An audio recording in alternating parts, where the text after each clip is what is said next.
आशा सजित मुंबई में अपने बच्चों की परवरिश कर रही हैं। पति के निधन के बाद आशा अपने बच्चों के लिए मां और पिता दोनों की भूमिका निभा रही हैं। अपने छोटे से परिवार की जिम्मेदारी उठाते हुए वो पूरी तरह से थक चुकी थीं और खुद को अपनी ही नजरों में असफल मानने लगी थीं।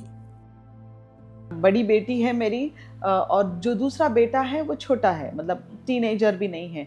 तो इन दोनों में बहुत अंतर रहता है। तो इनसे बात करने के लिए, उनके साथ समय बिताने के लिए मेरे पास समय भी नहीं रहता था और मैं इनको मैनेज भी नहीं कर पाती थी। तो एक माँ होने के नाते मैंने अपने आप को हारते हुए देखा। लंबे समय तक बच्चों का अकेले रहना जल्द ही उनमें से एक के गलत आदतों में पड़ने का कारण बन गया। जब आशा को ये बात पता चली तो स्थिति को संभालने के लिए उन्होंने कई तरीके आजमाए, लेकिन वो असफल रहीं। एक तो मतलब मुझे लगा कि मैं मैनेजमेंट में हूँ, तो मुझे अच्छे तरीके मालूम है, बच्चों का अच्छा दोस्त बनना चाहिए और उनको अच्छी तरीके से मतलब उनसे बात करना चाहिए। तो मैंने ये सारे टेक्निक्स यूज़ किए, मैं बच्चों का दोस्त बनने गई। मगर मैंने ये देखा कि जो मेरे बच्चे हैं वो मुझे बोल रहे हैं कि जनरेशनल गैप है, ऐसे बोल के मेरी सारी बातें टाल देते थे, कुछ सुनते ही नहीं थे। मैं परमेश्वर के वचन से ही लेके जाती थी, मगर वो भी नहीं सुनते थे। तो मुझे बहुत बुरा लगा और एक दिन तो जब मेरे दोनों बच्चों ने नहीं सुना तो मुझे बहुत ही बुरा लगा और मैं रोने लगी और मैं कहने लगी, परमेश्वर मुझसे ये नहीं हो रहा है। जब आशा अपनी जिंदगी के सबसे निचले मुकाम पर पहुंच गईं, तो उन्होंने समझ लिया कि सिर्फ परमेश्वर ही उन्हें इस स्थिति से बाहर निकाल सकता है। उन्होंने अपनी अकेली लड़ाई चर्च समुदाय के साथ साझा की, जहां से उन्हें न केवल सहारा मिला बल्कि बेहतर पालन पोषण के लिए व्यावहारिक सुझाव और तकनीकें भी सीखने को मिली। मैं अपने पास्टर्स के पास गई और उनको अकेले में बोल के मैं उनको बता दिया कि मेरे बच्चे ऐसे मतलब गलत संगति में हैं।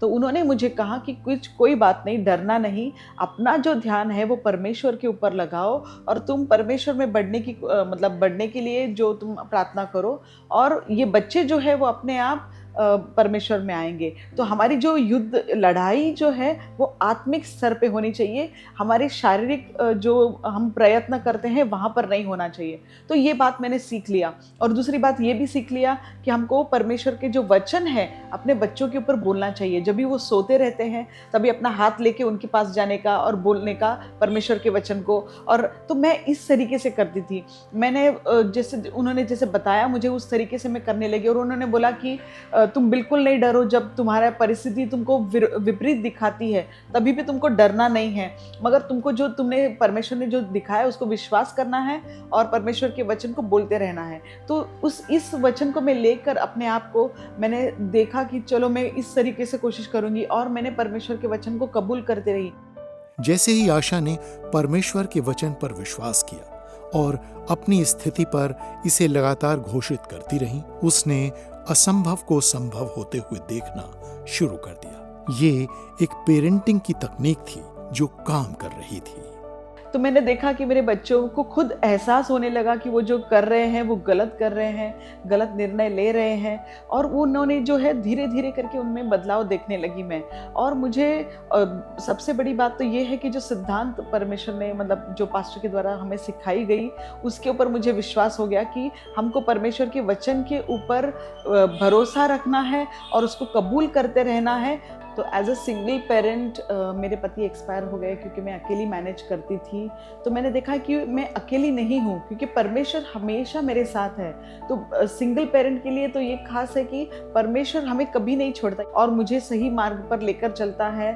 और जो जैसे परमेश्वर के वचन में लिखा है मैं उसको पकड़ती रही कि व्यवस्था विवरण 11:22 में लिखा है, ड्यूट्रोनॉमी जैसे इंग्लिश में बोलते हैं, ड्यूट्रोनॉमी 11:22 कि परमेश्वर का वचन मतलब जब हम परमेश्वर को चुनते हैं, उसके आशीष को चुनते हैं, तो हमें परमेश्वर सारी जो दुश्मन है उससे दूर कर देता है। दुश्मन मतलब ये जो गलत बातें हैं उससे परमेश्वर हमें दूर हटा देता है।